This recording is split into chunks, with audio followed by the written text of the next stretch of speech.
Blood Diamond's guns, realistic war zone, or Hollywood loadout? Blood Diamond puts you in the epicenter of a West African civil war. In a place where AKs outnumber people, children are taught how to shoot instead of how to read. Leonardo DiCaprio is somehow the most tactically realistic guy in the room. This movie depicted the illegal diamond trade in an incredibly realistic way, more than deserving the worldwide acclaim it received. But it also paid a lot of attention to its combat scene. In today's video, we'll be breaking down the weapons used in the movie, depicting the Sierra Leone Civil War and the fantastic operator Danny Archer to see just how real it is. The weapons used by the Revolutionary United Front and the Sierra Leone Armed Forces are incredibly accurate. The movie takes place in 1999. Just 3 years before the end of the horrifying 11-year-long Civil War. And the vast majority of weapons used by the RUF were acquired through illegal gun smugglers. As experts say, diamonds are dictators' best friends. And after the end of the Cold War and the fall of the USSR, gun traffickers made a fortune by selling old Soviet weapons to various African militias. When talking about the Sierra Leone Civil War specifically, it's important to point out that Sierra Leone's armed forces often scavenged the battlefield for the weapons of their fallen enemies. So, it was not uncommon to see both sides brandishing the same firearms. On top of that, Sierra Leone purchased heaps of Type 56 rifles from China, so this Norinco Type 56-1, being the most common gun in the movie, is very historically accurate. Most of the RUF rebels and SLAF soldiers used the Chinese copy of the AKS-47, the son of the legendary AK-47. But unlike the original Type 56, Type 56-1 comes with an underfolding shoulder stock and with the bayonet removed. The reason this gun is so popular with both rebels and the military is because it's cheap, easy to fix, smuggle en masse, and replace, while it's also very simple to handle. The rebels in the movie don't have any combat training, and with that in mind, the Type 56 is the perfect weapon for them. It's also thematically the most important weapon of the movie, as it's used by Dia to kill a prisoner during his process of indoctrination, powerfully and tragically underlying the second most prominent topic of this movie, child soldiers and children's rights in Africa. AK-47 does make an appearance in this movie, and we have to give credit here where it's due because most movies use the AKM, or the Type 56, in place of the Kalashnikov. But the guns in this movie are actual Type 2 and Type 3 Kalashnikovs. The biggest difference between the two types is the mounting bracket on the stock, which can't be seen on Type 3 models. RUF rebels are also armed with Heckler & Koch G3s, which is once again great attention to historical detail from the writers, as the G3 was Sierra Leone Army's standard issue rifle before being replaced by the Type 56. It's likely there'd be many of them around at the time of the conflict. G3s, AK-47s, Type 56-1s, and DSHKs are weapons also seen in Black Hawk Down, which is another quintessential movie if you're interested in conflicts in Africa. A lot of people notice the firearm and aesthetic similarities that the movies share, and that's because Somali rebels, just like RUF rebels, filled their inventories via illegal gun trafficking with pretty much the same weapons. Some Sierra Leone Armed Forces members can be seen with M16A2 rifles, which are also used by South African mercenaries. This is somewhat inaccurate, as Sierra Leone acquired M16A1s from the United States. But it's an understandable mistake because even I barely got to that bit of info. And since the A2 and A1 models are so similar to one another, the minor inaccuracy doesn't affect the movie. RUF soldiers also used the RPK light machine gun, a Cold War Soviet weapon that easily made its way across Africa's various militia groups. Now, although there are RPKs in Sierra Leone today, according to the International Center for Conflict Studies in Bonn, I cannot find any sources saying that RPKs were used by the armed forces or the rebels during the Civil War. RPDs, however, did make an appearance in the war. Rebels are also armed with RPG-7s, which is very accurate. You can clearly see an RPG-7 in the bottom right of this demonstration on how not to carry a weapon. I honestly can't even say that he's carrying the weapon. Kinda looks like he's dragging it across the ground. According to my sources, the armed forces acquired more than 500 RPG-7s. God knows how many RPGs could the rebels have acquired through gun traffickers. The RPG-7 is beloved by almost all militaries and militias across the world for its reliability and ease of use against armored vehicles. Its production costs were very low, so the Soviets naturally made more than 9 million units, and a lot of those were sold after the end of the Cold War. It's especially popular with guerrilla forces, not only because it's a natural answer to armor, but because of its showcase of power.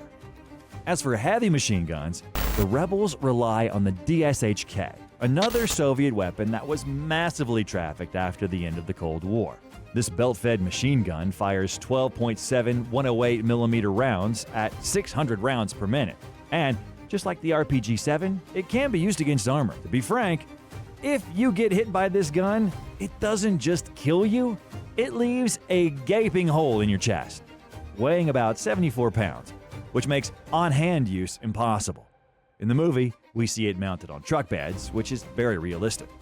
What's also realistic is the rate of fire. What you hear here really is 600 rounds per minute, but what we also see is the lack of knowledge from the operator, as for one, he could be doing that from a much safer distance given the range of the DSHK, and he shouldn't be firing in short bursts, but in long, effective bursts, which is what the weapon was designed for. He's also kind of shooting over the heads of other rebels, which is the last thing you want. No matter how incorrect or dangerous this would be in real life, it's a very accurate portrayal of African militias. These are not men with tons of training. They're just random guys with hand-me-down guns that someone showed them how to shoot and reload. Their tactical proficiency doesn't go much further than that. Danny Archer, in fact, is the only character in the movie that seems to know how to handle himself. Archer is, in fact, the only of the three main characters in the movie with combat experience, and to say that his experience is extensive would be an understatement. Archer is a veteran of the 32 Battalion, also known as the Buffalo Battalion of the South African Army. He fought in the South African Border War, and he's one of the few members of his platoon that actually survived the conflict. After leaving the Army, Danny started moving diamonds because, in his own words, why not? In his business, unlike what you might expect from a soldier of his quality, he relies on his brains instead of his brawn. And now that I think about it, we only see him use weapons when it's absolutely necessary. Even in this situation, when Danny and Solomon are caught in a shootout between the rebels and the military, it takes Danny what seems like forever to pull out his sidearm. In that sense, Danny's an atypical badass action movie hero because he prefers avoiding trouble instead of bending the laws of reality and taking on entire armies single-handedly, making him a sort of antithesis to John Wick. His behavior and knowledge fits that of a real-life private military contractor, and if you take a look at his loadout, Danny always travels light. This, first of all, reflects his time in Buffalo Battalion, which was a light infantry unit. Secondly, it reinforces his belief that it's better to always stay on the move and avoid trouble than fight your way through it. His choice of gear definitely makes him look like he's spent a few years too long in the bushes, but he also looks like he's ready to jump back at any point. In fact, Leonardo DiCaprio runs so much in this movie, you might mistake him for Tom Cruise, who, as we all know, pretty much ran a half marathon during the production of every Mission Impossible movie. This translates back to his outfit, which is always light and military green, and actually became a short-lived meme back in the day. You probably don't know this unless you are a member of the gone but never forgotten forum militaryphotos.net. But back in the day, a user asked if anyone could identify Archer's pants. The request of identifying a random pair of pants from a Hollywood wardrobe was so ridiculous that the term blood diamond pants, or BDP for short, became a reference whenever someone made a dumb request on the site. Anyway, moving back to the topic at hand.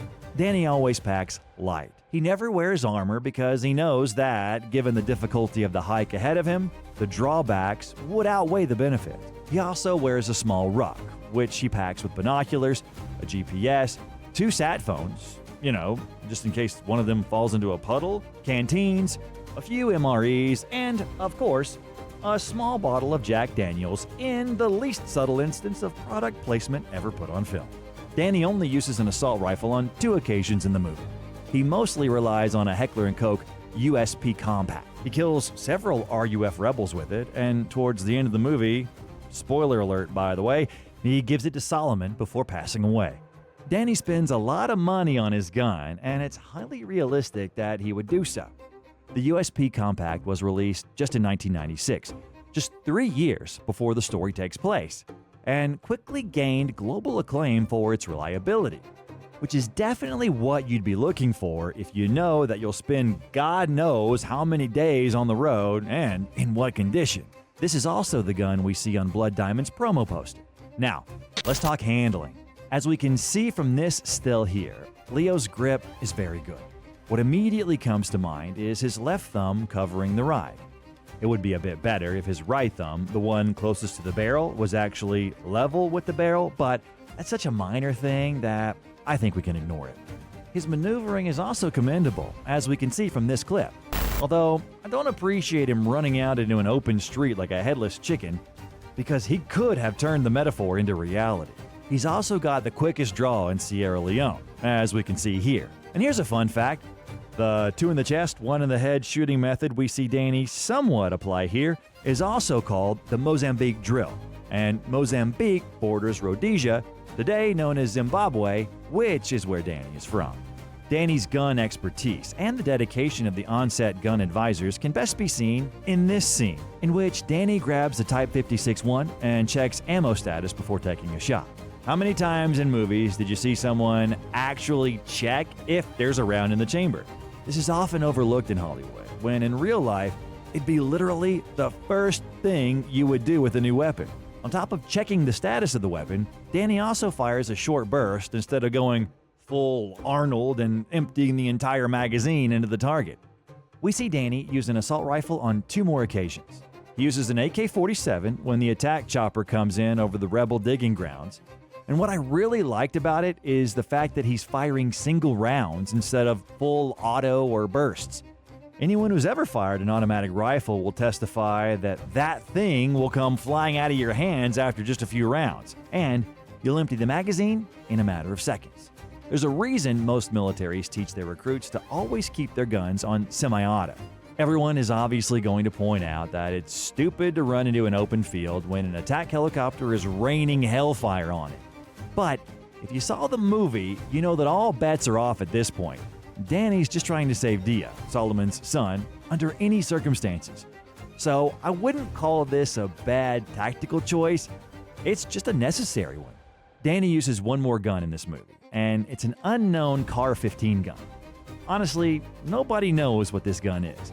It's a sort of Frankenstein rifle with a M16A2 receiver and an XM111 10-inch barrel. It's highly likely that the gun was custom built for the movie.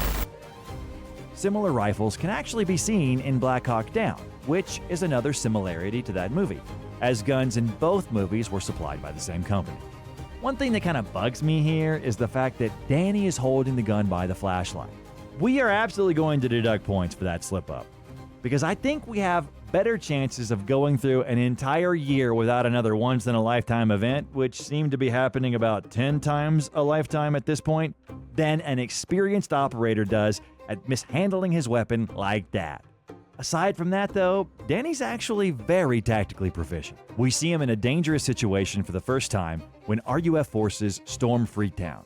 Here, Danny closely follows the run, hide, fight rule. A general rule in shootouts is to always run away if possible. If not, hide.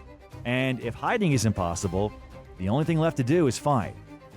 When he and Solomon spot the RUF entering the city, he makes the decision to run, which somewhat goes against the general action movie hero mantra, which is always to shoot your way out of everything. Later, Danny draws his gun when he and Solomon are cornered by the RUF, and the stance we see him take here has to be commended, as it's the classic isosceles stance, one of the 2 main pistol shooting stances alongside the Weaver stance. Leo was definitely told how to stand here by on-set advisors. The next time we see Danny in action, he gets his hands on an AK-47, and he spends the entire night hidden in plain sight in the middle of the RUF camp, observing them and waiting for the attack chopper to arrive. There are two great things about this scene. First of all, I really appreciate Danny using camouflage. We very rarely see camo used in action movies, when, in reality, it's one of the first things you do when loading out on a mission. Danny's aware that he's the only white guy in the area, so he'd be easy to spot if he didn't put camo on. To solve the problem, he applies mud all over his face and arms, which is great improvisation, perhaps a nod to Arnold in Predator. In real life, soldiers often use alternative methods of camouflage if factory-made paint isn't available. Coal, burned cork, and mud are all viable options, although mud will most likely start itching after a while. There's also an issue within this same scene as Danny spends the entire night in the camp. In the morning, the camouflage is gone? I assume rain washed it off, but the real operator would most likely reapply it. So this continuity error is on the production. The other great thing about this scene is the fact that Danny waits for the attack chopper before trying to save Solomon and Dia. At this point, Danny knows that he's far outnumbered and that engaging with the RUF is not an option. So he's waiting for the general chaos he knows will erupt once the chopper starts spraying lead to make his move. His shooting stance with the AK is also great.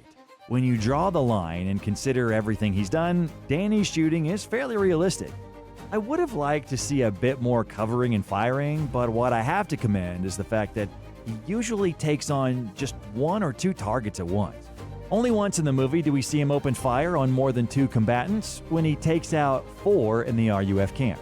This is a harsh contrast to most Hollywood heroes that take on entire armies on their own. He also doesn't try to play the hero. On 2 different occasions, he chooses to run from the RUF instead of fighting them. And when faced with an entire RUF camp, he chooses to wait for the chopper to personify Nicolas Cage in literally any of his movies and stir up unmitigated chaos. That contract is somewhere in the goddamn fucking file! Before moving in. The gunplay is also very minimalistic in this movie. I haven't exactly counted, but I'm sure Leo fires less than 60 rounds in the entire film, which puts him on the lower end of the spectrum for action heroes. This is actually very realistic, as combat, in reality, is more about movement and key moments than running and gunning. In comparison, this makes movies like Die Hard and John Wick, some of the greatest action movies of all time, seem unrealistic. Which is actually true, but we'll save that discussion for videos about them. Speaking of gunning, it's important to ask ourselves if Danny would actually be able to get the gear he's using. The AK-47 in his arms is easily explained. He gets it from the RUF guard he kills with his knife. As we established earlier, AK-47s were fairly common in the area at the time, so this isn't unrealistic at all. I find the USP Compact to be much less plausible. He gets this gun through his friend Med. He tells him he wants the best gun he can get a hold of, and Med says he'll find something special. The gun was introduced in 1996. So it was fairly new in 1999. It definitely wasn't a run-of-the-mill gun at the time, and a gun runner couldn't obtain it just like that. With that in mind, I have no idea how Med got the gun for Danny in the middle of a war-ridden Sierra Leone. I suppose he could have gotten it from a mercenary group, such as the one led by Imhotep about 100 years after Rick O'Connell supposedly put him in the ground for good. Colonel Coetzee and a few of his mercenaries are actually seen with Heckler & Koch USPs, which is sort of the father of the USP Compact. So, I suppose it is plausible to acquire the Compact, but I would still dare to call it unlikely. Regional black market chains support one another, though, so I suppose that if the mercenaries can get Uzis and USPs, it's possible for Med to get the USP Compact for his friend. A character like Danny Archer is always refreshing to see on the big screen because of how purpose-focused he is. He does not care about looking flashy or cool. He cares about getting the job done. Personally, I cannot say that the kits operators wear in modern movies aren't cool as hell, but they're often misused or underutilized, and that is certainly not the case with Danny Archer. He's a stern believer in the take no more than what you need rule, which is why he packs light. This translates to his approach to the mission, which is getting Solomon to his son and the diamond. He knows that they'll spend most of their time on the move, and they'll try to avoid conflict as much as possible. Because of this, he dresses lightly, in accordance with the tasks ahead of him, proving that, for him, It's all about efficiency. The same can be said for his shooting. As I said before, DiCaprio doesn't do a whole lot of shooting in this movie. But when he does shoot, it's always with a purpose. During the escape from Freetown section, he only pulls the trigger when the RUF members are in their way. And, unlike most action heroes, he doesn't go out of his way to get into a gunfight. He's extremely practical in this regard. Not because he wants to save on ammo, but because he's following the path of least resistance. And in this case, that path involves shooting no more than 2 combatants before moving on. He further exemplifies this behavior when he starts chasing after Dia at the RUF camp. He only shoots the rebels that are either shooting at him or the ones that are in his way. He doesn't pay attention to the ones around him, shooting at the attack helicopter, because he knows they're not important to him. Because of how goal-oriented Danny is, the decision-making in his shooting scenes feels very lived in and not at all choreographed. This is a great job from both the writers and the director, as they created an anti-John Wick character. And I'm not saying that as a negative comment about John, but just as a comparison with a character that opts for a starkly different approach. Blood Diamond is a hauntingly realistic movie, depicting the European and American exploitation of Africa's natural resources, and showing in great detail how the illegal diamond trade fuels wars and ruins lives. Although combat isn't the main focus of this movie, it follows the main line of realism and remains grounded. The weapons used by the RUF and the Sierra Leone military are, with a few minor exceptions, the actual weapons used during the war. And the gear donned by Danny Archer is very character appropriate.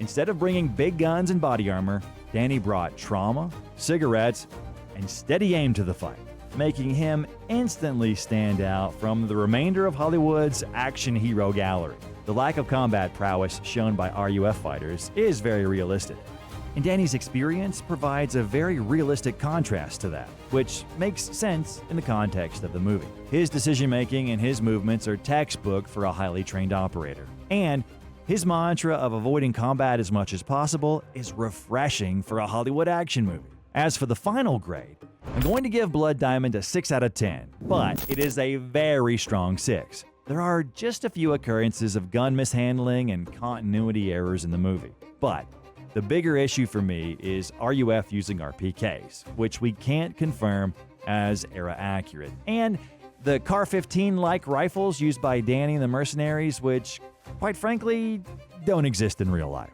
What did you think of Blood Diamond? Who's your favorite grounded action hero in film? Let me know in the comments, and don't forget to like and subscribe for more breakdowns.